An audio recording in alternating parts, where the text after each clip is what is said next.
Alright guys, welcome back. It's Christmas Eve 2015.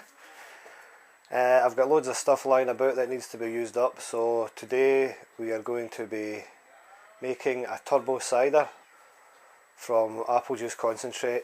Easiest, wait to see how simple this is, you'll not believe it. And 40 pints of cider in about 8 days time will be ready to bottle. So I'll see you on the next bit and we'll show you what we've got. Okay, this is it. I like these 1.5 litres of apple juice you get from our local German owned supermarket. They're about 96 pence each or something. Didn't we special on them now? Whereas one of the larger supermarkets local to me is get litres for £1, so there you go. And this stuff, incidentally, I find the final product taste is more like the cider that you know and love. It's far better than the other stuff. Nice and sweet.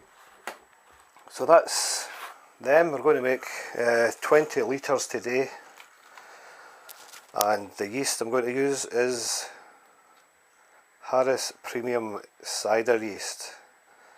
Used this before and it's pretty good.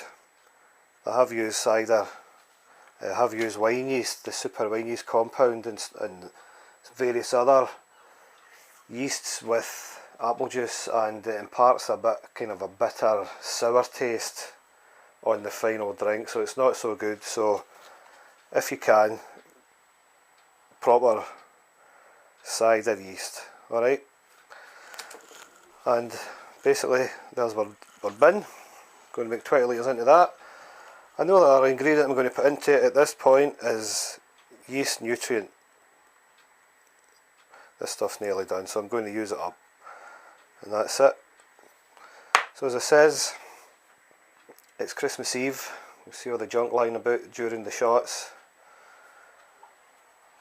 And I'll get this done because I need the space. This was all lying about the house now, and her indoors isn't too chuffed, so I've been ordered to get the place cleared. So why not make some brew that will come in handy in about 6 weeks. Right, get you in 2 minutes. Right, let's start filling this bucket now. I'll not let you through the torture of watching me doing all of this, but I'll do a few and then I'll cut back at the end.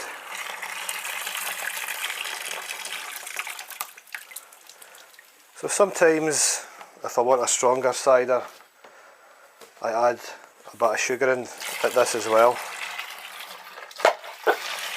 Not really necessary. The amount of sugar that's in this apple juice here will give you a strength of 5.3, roughly 5% volume of alcohol anyway. That's strong enough for me. You don't want to make it too strong when you can only sit and have 2 or 3 beers and then you're slaving and cross-eyed within a couple of hours. You know, I like to sit and savour it a bit longer. If you're having a barbecue and stuff, you know, you like it to have something that's not too strong and lethal, that you're cabbaged by the time that your steak's cooked. So I've got the hydrometer and stuff ready. We'll test this once it's full. So I'll see you back here when that's done. Alright. Okay, just over 20 litres are in now. Going to add the yeast nutrient now. It says 1 rounded teaspoon per gallon. I'm just slightly under that, but as it says, I was just going to use it all up.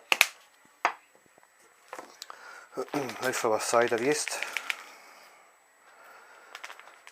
It says on the instructions, sprinkle on the surface, gently stir, 1 sachet will ferment a batch between 1 to 5 gallons. 5, excuse me, to 23 litres.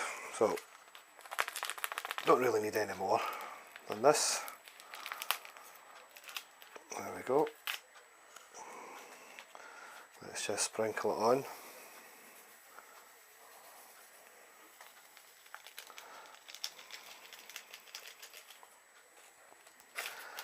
Get right in there and get it all out.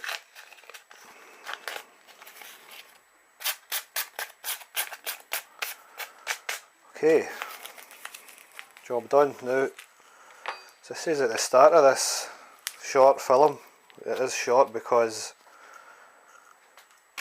it's that easy. It is literally in the sink. It's literally that simple. I'll just tap the sides of this, just sink these to a wee touch. Setting temperature's 20 degrees there on the side. It's just slightly under maybe what I would normally do, a couple of degrees, but I'll go and put it in front of the radiator for another couple of hours, and that should bring it up to temperature. Now it is that simple, guys. That is all you need. Some of that, some of them. Sterilised bucket, and we know it's sterilisation is the key word of home brewing. If you don't sterilise it, you'll lose it. It will become infected, it will stink, it will go hairy. You'll not feel too good as well if you do insist on drinking it. So sterilisation, keep it all clean, everything that touches it clean, sterile, the spoon sterile, everything at all. This surface of the lid inside doesn't really need sterilised. You can if you want, be my guest, but hot soapy water generally do it because you're not going to have anything coming up there to touch it. And that's it. It's so easy. What I'll do is I shall bid you all a very Merry Christmas and Happy New Year.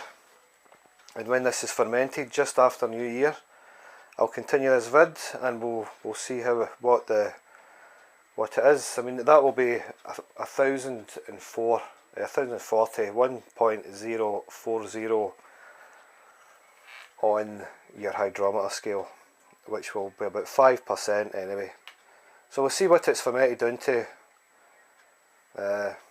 In fact, for purposes of the video, just to show you, I've already put my yeast in, but I've got my hydrometer sterilising there. Anyway, I as well show you. Excuse my big napper. It's just submerged in sterilising fluid. I'll just show you for an example of what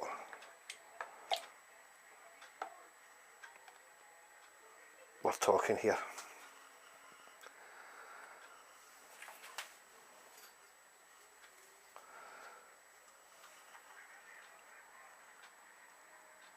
So it's 46, there you go. And that can go in there again because, as I says, that was sterile. All sterile. So 46, that should be about 5.5%. Right, I'm out of here. I've got a lot of stuff to be getting on with today. And not been to the supermarket at all this year because I've got all my homebrew all cleared, fermented, cleared, bottled, carbonated, ready to rock in the fridge. So that's it. So easy as that, guys. Cheap and cheerful, nice cider. We'll see you after the new year. Have a good one. Keep brewing, keep rocking. Merry Christmas.